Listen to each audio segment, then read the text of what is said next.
Hey guys, welcome to Chat with KST. It's your girl Kay, and today we are talking Nia Long. So Nia Long seems to be a bit upset with the Celtics for publicizing the cheating scandal that occurred with Emi Udoka a couple months ago. She felt as though um her son being involved and being in the middle of it was not the best look, and she felt like at the end of the day they publicized his affair and her life just to not turn around and help her in the long run. But this is what she had to say specifically.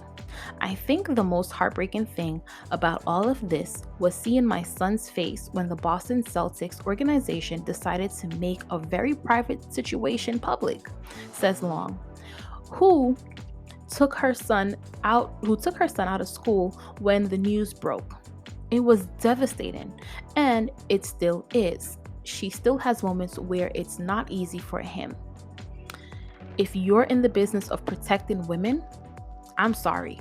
No one from the Celtics organization has even called to see if I'm okay, to see if my children are okay. It's very disappointing.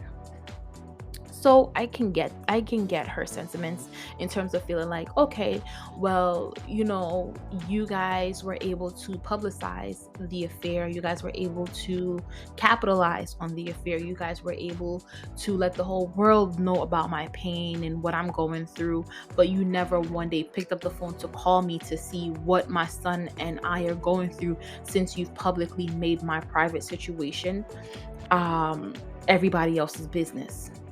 I get it. I feel like this can be frustrating for anyone to deal with privately, especially if you have to deal with cheating publicly.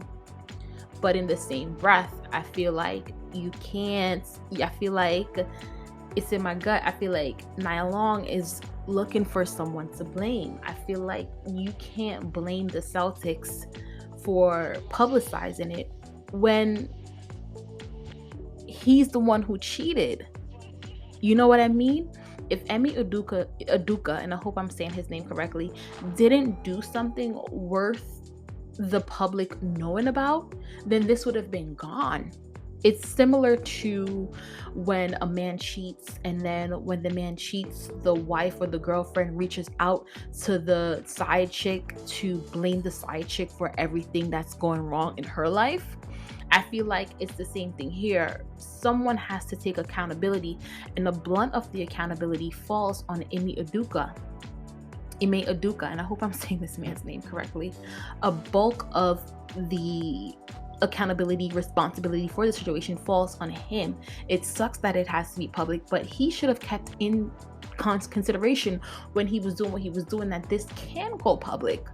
This can be a very big thing for me and my family. This can be a very big thing for my girl, for my wife, for, whatever the dynamics are between you guys now, since, the cheating rumors have kind of hit the internet. I don't know what the current status is of the relationship, but at the end of the day, you can't blame the organization for his actions.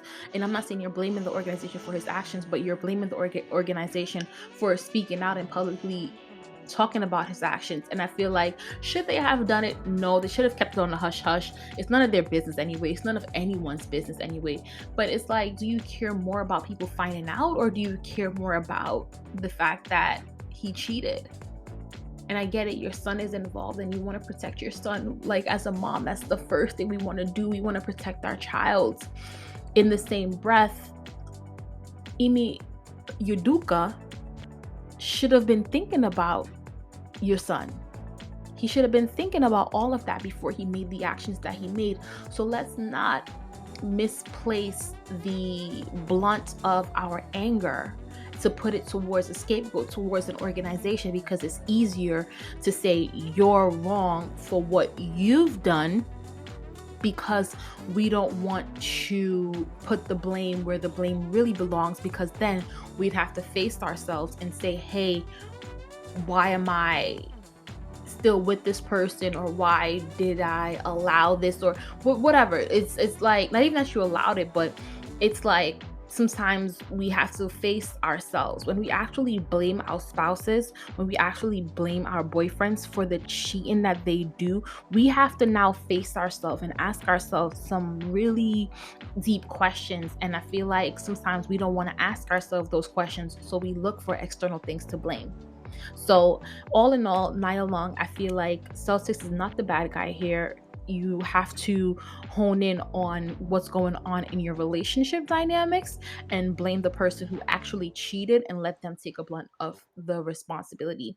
But you know what? I want to hear what you guys think about this. Do you think the Celtics are the bad guys, or do you think he is the bad guy for cheating? Share your thoughts and comments down below if you're listening to this on YouTube.